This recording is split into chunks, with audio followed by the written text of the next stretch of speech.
في عالم التصميم الداخلي لمع نجمه وسطع بإبداعاته وحول الأحلام إلى واقع ملموس. إنه مهندس المشاهير الذي أسس شركة وزمي آرت الرائدة وترك بصمته الساحرة في منازل النجوم والشخصيات البارزة. من الإسكندرية إلى القاهرة قصة نجاح ملهمة بدأت عام 2011 وتستمر في إبهارنا في هذا اليوم. رؤيته الفريدة وإبداعاته اللامحدودة لها جعلته من أبرز الشركات الرائدة في عالم التصميم الداخلي والديكور والتشطيبات للوحدات السكنية الفاخرة والفلل التجارية والمطابخ المبتكرة. وعمل مع عدة مشاهير لقب بعدة أسماء أبرزها مهندس المشاهير والذي أطلق عليه بسبب لمسته الساحرة. فحول الأحلام إلى واقع ملموس كما حصل على تكريم في مهرجان أخبار النجوم وجائزة الإبداع والتميز. أهلا بحضرتك اهلا بحضرتك يا باشمهندس دكتور، ازي محمد حضرتك؟ عامله فوزي. ايه؟ بجد منور نجوم الموضة، وانت من النجوم الساطعة في مجالك وبارز بشكل ميرسي، ربنا يعني يخليك يا رب. مميز. تركت بصمات قوية جدا ويعني سعيدة بلقاء حضرتك معنا في برنامج ربنا نجوم يخليك، الموضة. الشرف ليا طبعا، اتشرفت بحضرتك واتشرفت ان انا موجود في القناه النهارده مع حضرتك، ده طبعا شرف كبير وحاجه كبيره في السجل عندي يعني. طبعا احنا اتشرفنا ان شخصية بارزة زي حضرتك تكون معانا. دخلت مجال تصميم الديكور ازاي وكانت ازاي البداية مع حضرتك؟ هي البدايه بدات معايا في مجال التصميم والديكور من الاول، من البدايه خالص، من ايام الدراسه، من قبل ما اخش حتى الكليه او ادرس التصميم اصلا. انا بدات من الاول، من الصفر زي ما بيقولوا يعني. انا كنت شغال اصلا بايدي، كنت شغال فني في كذا حاجه في اثناء ما انا كنت بدرس. فحبيت قوي مجال الديكور يعني، لمسته كنت حابه قوي، وكنت يعني حاسس ان هو متغير، وده كان مناسب مع شخصيتي، مش حاجه روتينيه مثلا كوظيفه او حاجه. انا كشخصيه بحب الحاجه المتغيره، كل يوم اعمل حاجه جديده. فبالنسبه لي كان الموضوع يعني حسيته ان هو اكتر مناسب لشخصيتي، فبدات ان انا اتجه كمان ليه بقى في الدراسه وكده، لحد الحمد لله اخر حاجه حصلت عليها دكتوراه في التصميم الداخلي والديكور، الحمد لله رب العالمين. يعني حضرتك وقبلها دكتور الحمد لله. دكتور مش مهندس. الحمد لله، فدي كانت اخر حاجه حصلت عليها يعني، ولسه الحمد لله بكمل طبعا لكل جديد. في الفتره دي طبعا بدات ان انا يعني اول حد ممكن اكون اشتغلت معاه كان الحاج احمد قمر، والد الفنان مصطفى قمر، ده كان اول حد اشتغلت معاه من الناس المشاهير يعني. وبعد كده كابتن عادل جابر، اخو كابتن كرم جابر اللي هو كان بطل العالم في المصارعه الروماني شخصيات ساعتها. بارزة حضرتك. وبعد كده بقى بدات اكمل بقى. ما هو احنا في عندنا فيديو هنشوفه على الشاشة، ان هو يعني حضرتك قد ايه يعني آراء الناس جميلة مع حضرتك، قدرت ازاي تثبت جدارتك، وكمان كان تكريمك في مهرجان أخبار النجوم. هنشوفه كده في فيديو قصير، نطلع نشوفه. يعني بسم الله ما شاء الله، يعني الشغل يعني أكثر توقع، والله العظيم كل حاجة طلعها أحسن من ما أنا كنت مختاراه.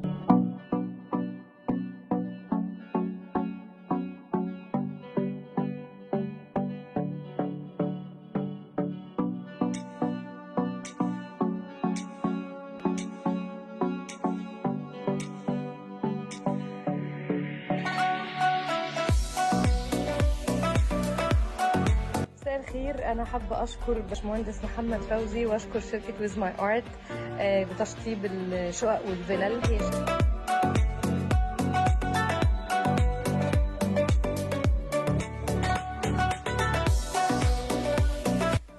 الحر مالي والله.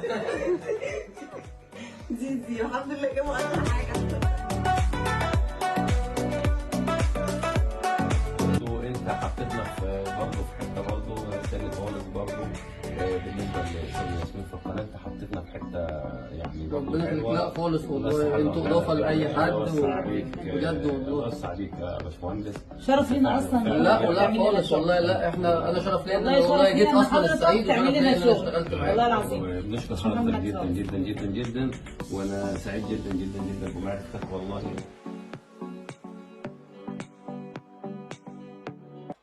بيلقبوه بمهندس المشاهير، اسم لمع في عالم التصميم الداخلي والديكور، واشتهر بتحويل الأحلام لواقع ملموس. العميل يحلم وهو ينفذ. مبدع، وتمكن من تأسيس شركة ويزمي ارت التي تعد واحده من ابرز الشركات الرائده في عالم التصميم الداخلي والديكور، والفائز اليوم بجائزه التميز والابداع مهندس المشاهير محمد فوزي.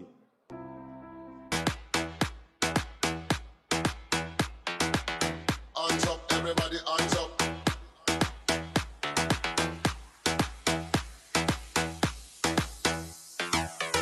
Hands up, everybody, hands up. Hey, hands up, everybody, hands up.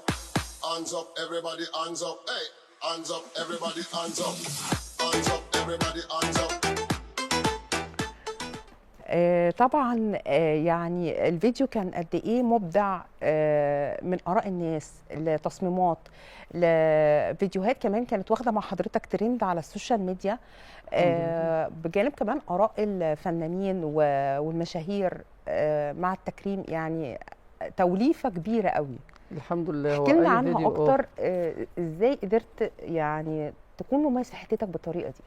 هو توفيق ربنا طبعا قبل اي حاجه، يعني الحمد لله هو توفيق ربنا لاي حد قبل اي حاجه هو اللي بيبقى الفيصل في حاجه زي كده. بس انا من حبي في شغلي، او ان انا بحب شغلي كويس جدا، بحب ان انا ابدع فيه، بحب زي ما قلت لحضرتك كل يوم اعمل حاجه جديده، ما بحبش اكرر نفسي.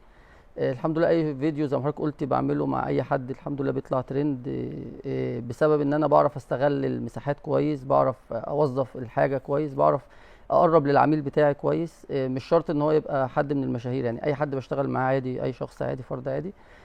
فيا حته كده الموضوع بيبقى فريندلي اكتر، مش اللي هو ببقى اخد الموضوع شغل، لا بيبقى فيه زي جو صداقه كده ما بيني وبين العميل، بقدر من خلاله ان انا اقرب لذوقه، اعرف الاذواق.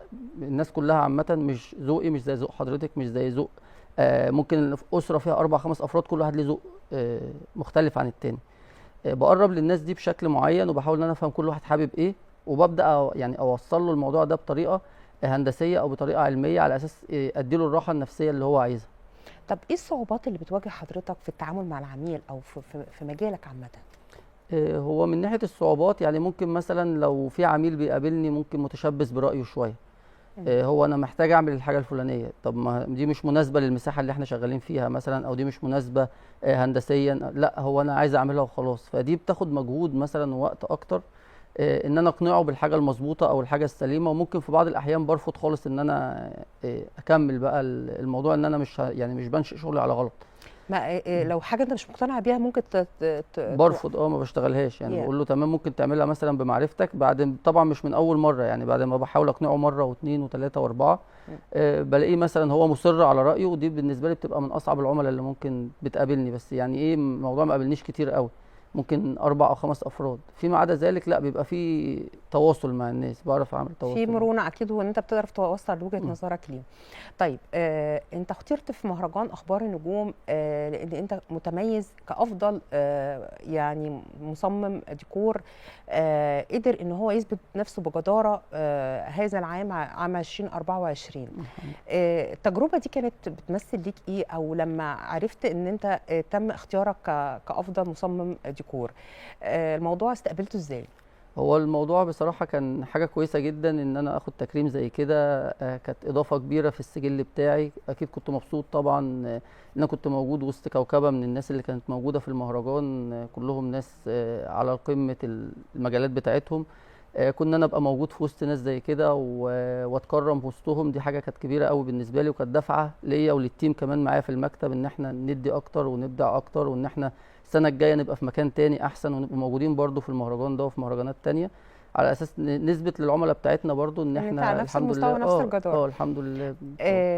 بالنسبه يعني لمجال الديكور ومجال تصميم الديكور والمطابخ والاساس بشكل عام، بتقدر ازاي تستغل الاماكن الصغيره وتقدر تحولها ان انت تستفاد بيها في كل حته؟ هي الصراحه هي دي ممكن الميزه اللي ممكن رفعتني بشكل كبير، ان استغلال المساحه. يعني ممكن بفرق عن ناس تانية في السوق، كل واحد طبعا بيبقى له الحته بتاعته كمهندس او كشخصيه في السوق، بيبقى له الحته بتاعته اللي هو بيقدر يشتغل فيها كويس. انا الحته بتاعتي اللي فرقت معايا قوي ان انا بعرف استغل المساحه، وده نشأ عشان انا نشأت في سوق اسكندريه. سوق اسكندريه غير سوق القاهره في المساحات، عندنا في اسكندريه مثلا، انا اساسا من اسكندريه، المساحه عندنا بتبقى محدوده، الشقق مش كبيره قوي، مش يعني ال 90% من مساحات الشقق بتبقى مساحتها محدوده صغيره. هنا في القاهره مثلا المساحات اكبر شويه. فلما انا اتعلمت في سوق اسكندريه اتعلمت ازاي استغل المساحات الصغيره عشان اتعلمت اصلا فيها جواها. فبقى بالنسبه لي بدا الموضوع من هنا، ازاي اقدر اتعامل مع المساحه الصغيره واقدر اوظفها كويس جدا. فبالتالي دي اللي كانت دفعه كبيره بالنسبه لي، قدرت بقى من خلالها ان انا اعمل حاجات كتير فرقت معايا في السجل بتاعي. لما كانت بتتعرض مثلا على ميديا او كانت بتتعرض على السوشيال ميديا كان بتسمع وكانت بتطلع ترند، فادتني شهره وانتشار واسع ان انا بقدر اعمل حاجه من لا شيء. يعني دخلت مواقع كتير كانت فعلا لا شيء، وقدرت ان انا اطلع منها مساحات وحولتها. وده مش برايي، براي العملاء الحمد لله، ما كانوش مصدقين ان هي ممكن فعلا الحاجه دي تتطبق او تتحقق يعني. فكان كرم من عليا من ربنا يعني ان انا قدرت اعمل حاجه زي كده. اذا ان يعني ميزه ان حضرتك تميزت، ده برضو ان حضرتك عندك ميزه ان انت بتقدر يعني شركتك تقدر تكون في اسكندريه وتقدر تكون في القاهره، وكمان عرفت انها بتبقى برضو تعرف ليها تواصل في المحافظات. لا اكتر من محافظه تغطي محافظات مصر كلها بشكل بنسبه مثلا هنقول 80%. لا يعني مش 80%، ممكن حاليا بنسبه 60%. يعني اخر حاجه كنت اعملها كانت في الصعيد، كانت في المنيا، كانت من ضمن الحاجات اللي كانت في الفيديو اللي اتعرض. وقبلها كنت في دمنهور، وقبلها رحت برضو كان عندي شغل في بورسعيد. فبعض المحافظات، مش كل المحافظات بشكل كبير يعني. وانا مش من النوع اللي بركز على كم الشغل.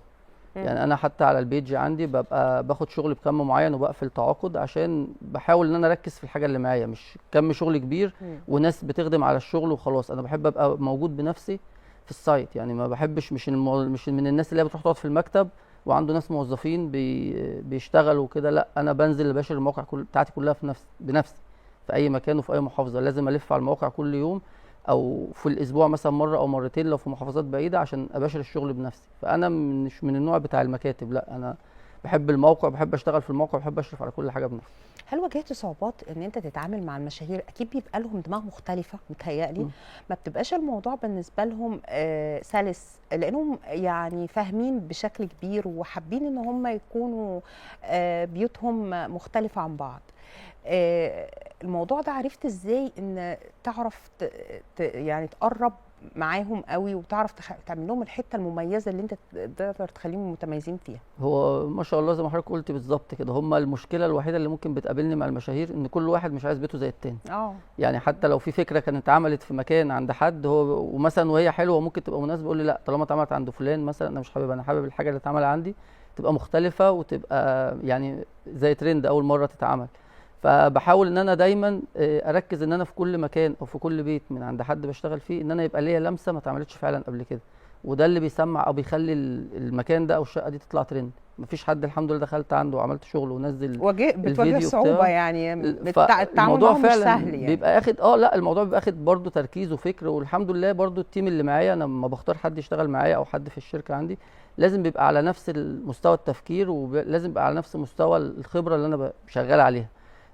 لما بنيجي نشتغل على بروجكت مثلا مشروع كده وبنبدا ان احنا نعرضه، يلا يا جماعه عندنا مشروع عايزين نقعد نتناقش فيه، بنبدا كل واحد يطلع فكره لمكان معين، شوفوا ايه عيوب المكان وايه مميزاته، ونبدا نطلع فكره لكل حاجه موجوده في المكان ده، ازاي نقدر نتعامل معاها وازاي نقدر نحول العيب ده لميزه تبهر الناس او تبقى يعني تشد النظر او تبقى هي فعلا الفوكال بوينت بتاعه المشروع، هي دي البطل بتاع المشروع وهي دي اللي هتسمع معانا.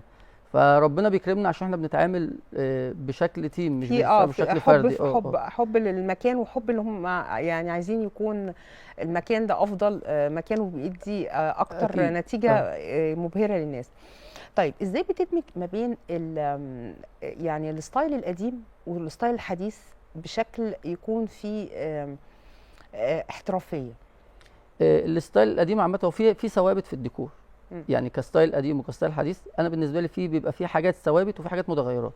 الثوابت بالنسبه لي لما انا بثبتها مثلا كالوان محايده او كديكورات مثلا تنفع انها تتماشى معايا مع اكتر من فرش او اكتر من مود، ان مش كل العملاء اللي بتقابلني بيبقى عندها استعداد انها تجيب فرش جديد مثلا، او ان هي بيبقى فعلا عندها حاجات اولد شويه قديمه ممكن ان انا استخدمها تاني او اعمل لها اعاده تدوير وارجع احطها في البيت. فلازم ان انا ادمج ما بين ده وما بين ده. فبتعامل في الحته دي من خلال الحاجات المحايده، ببدا احط مثلا درجات الوان محايده، بحط درجات اقمشه، ستاير، الكلام ده كله حاجات محايده ينفع انها تربط معايا ما بين ده وما بين ده. وفي حاجات بنبدا ان احنا نحول مظهرها او بنحول الفيو بتاعها ان هو يمشي معانا مع الستايل الجديد اللي احنا بدأنا نبني عليه او بدأنا نشتغل عليه. بس في الحتة دي بالذات يعني بنحاول ان احنا نشتغل على الحاجات المحايدة اللي هي تقدر تدي معايا في كذا زون، فبالتالي بتعمل ترابط معايا في الديكور يعني.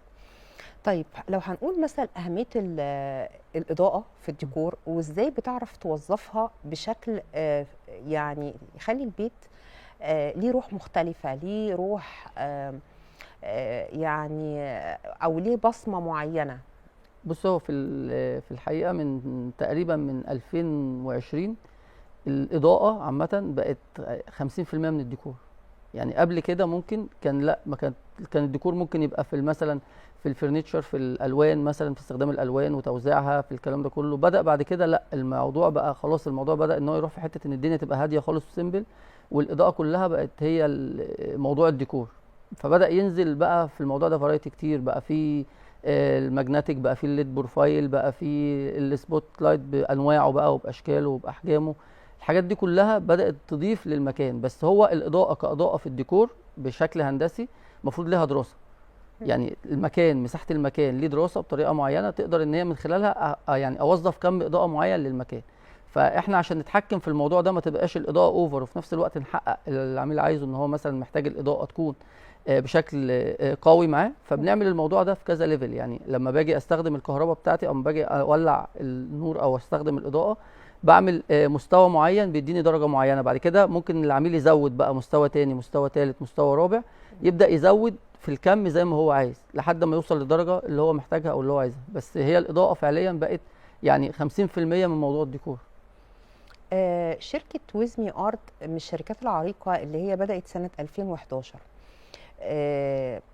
ازاي قدرت ان انت على مدار السنين دي كلها تحتفظ بالمكانه الخاصه بيك وتكبر في الشركه وتخليها تفضل محافظه على مستوى وتفضل رقم واحد على مستوى الشركات؟ هو زي ما قلت لحضرتك طبعا بعد توفيق ربنا، ان الواحد ربنا وفقه وقدر ان هو يوصل للمكان ده، وبعد برضه مساعده التيم اللي معايا والناس اللي موجوده معايا، ان هم مش كل حاجه انا اللي عاملها لوحدي، هم الناس دي مشتركه معايا في كل حاجه عملتها. فانا من زي ما لسه قايل لحضرتك من الناس اللي دايما بتطور، وكل يوم لازم عندي جديد. مش ان انا مثلا وصلت لمكانه معينه فانا كده النهارده تمام. تشتغل على نفسك بشكل كبير. لسه قايل لحضرتك اخر حاجه كنت واصل لها، ان انا كنت بدات وانا شغال برضو، بدات ان انا اكمل دراسه لحد ما خدت الدكتوراه وكده. وبتطلع بقى كل يوم لاي حاجه مثلا جديده ممكن ان هي تبقى موجوده، بنتطلع لافكار جديده. حكم شغلي او الحته اللي السوق حاطيني فيها ان انا بشتغل مع مشاهير، وان هم طلباتهم كل يوم لازم يبقى في حاجه جديده مختلفه. ده بيخليني ان انا ابحث اكتر، وان انا ادور اكتر، وان انا اشوف افكار اكتر تخلي الموضوع مختلف معايا. وهو ده فعلا يعني النجاح في السوق. مش ان الواحد، في ناس ممكن توصل لدرجه معينه ويقول انا كده تمام، اتعرفت مثلا او انا اكتفيت وكده، فيبدا الليفل بتاعه ينزل تاني او يبدا يسقط تاني. انا مش من النوع ده. انا بحب كل يوم لازم، حتى لو عميل مش مشهور، مش حد مثلا هينزل فيديو او ان هو هيعمل ريفيو او الكلام ده كله، عميل عادي خالص. والعملاء بتاعتي كلها الحمد لله، لو حضرتك قريتي اي كومنت عندي مثلا، الناس كلها الحمد لله الكومنتات كلها يعني سعيده بالتعامل معاك، وحاسه ان هي حققت لهم كل احلامهم. يعني يعني انت مهندس الاحلام زي ما بيقولوا، الحمد اللي لله، بتقدر توصل لعميل لحاجات هو كان مش متخيل ان هو هيعرف يوصل لها، وقدر يوصل لها معاك.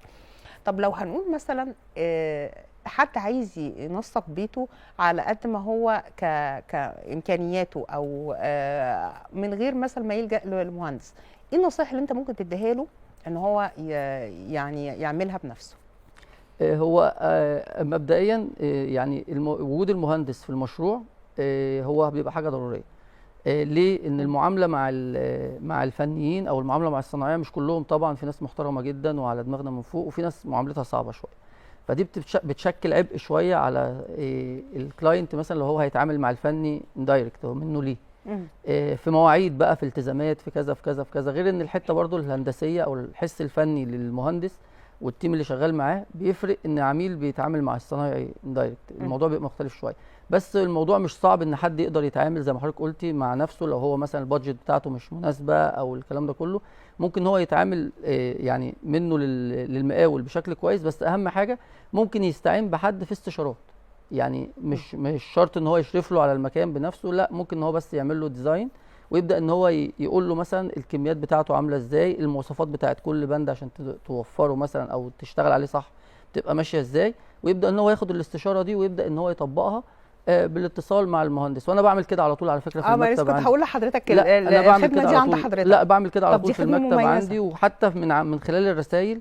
مش شرط الموضوع بيبقى بكوست مادي او حاجه. طبعا لا، احنا من خلال الرسائل وسائل طبعا. التواصل الخاصه بحضرتك على الشاشه مع البيج الخاصه بحضرتك طبعا، يعني احنا معانا حاجه مميزه بتهيالي بتهم كل بيت وبتهم كل اسره ان هم يكونوا يعني ازاي يعملوا ديكورات مبتكره. فهو ادانا نصايح جميله قد ايه مبسوطين بيها، وفي نفس الوقت كمان يعني حضرتك بتقدم خدمه مميزه متهيألي دي مش موجوده عند حد. لا في والله، لا مش موجوده لا في ناس بالفعل بتعمل كده، بس مش كل، يعني مش كل الناس، مش شريحه كبيره. بس هو بند مساعده الناس ده من الحاجات اللي ليها عامل في توفيق ربنا، ان انت تساعد حد. مش شرط اللي معاه بس ان انت تساعده لقصه او لجزئيه الماديات. لا، انا ناس كتير بتخش على البيج عندي، انا محتاجه اظبط الوان، انا محتاجه اظبط الفرش مع الوان الديكور، انا محتاجه تختار معايا ستاير. بيبدا يبعت لي مثلا صور او رسائل، وبيبقى من محافظات بعيده ومن دول تانية، من السعوديه او من الامارات. برد عليهم وعادي بتعامل معاهم جدا، يعني طبيعي جدا من غير اي حاجه. طبعا عالم الديكور مليان، يعني لو قعدنا نتكلم فيه يعني هو مش، ما ينفعش يقتصر في حلقه واحده، محتاج حلقات، كالوان، كاضاءه، كفرش، كستاير. الكلام مع حضرتك يعني بجد ممتع، ومش عارفه يعني الحق اتكلم في ايه ولا في ايه، بس طبعا وقت الحلقه عندنا للاسف خلص. طبعا كل حابب يتواصل مع مهندس المشاهير، ارقام تليفوناته والبيج بتاعته على الصفحه. كل ست اكيد عندها شغف ان تعرف ايه الجديد. تابعي البيج الخاص بمهندس المشاهير مهندس محمد فوزي. بشكركم، وحلقه جديده من برنامج نجوم الموضه.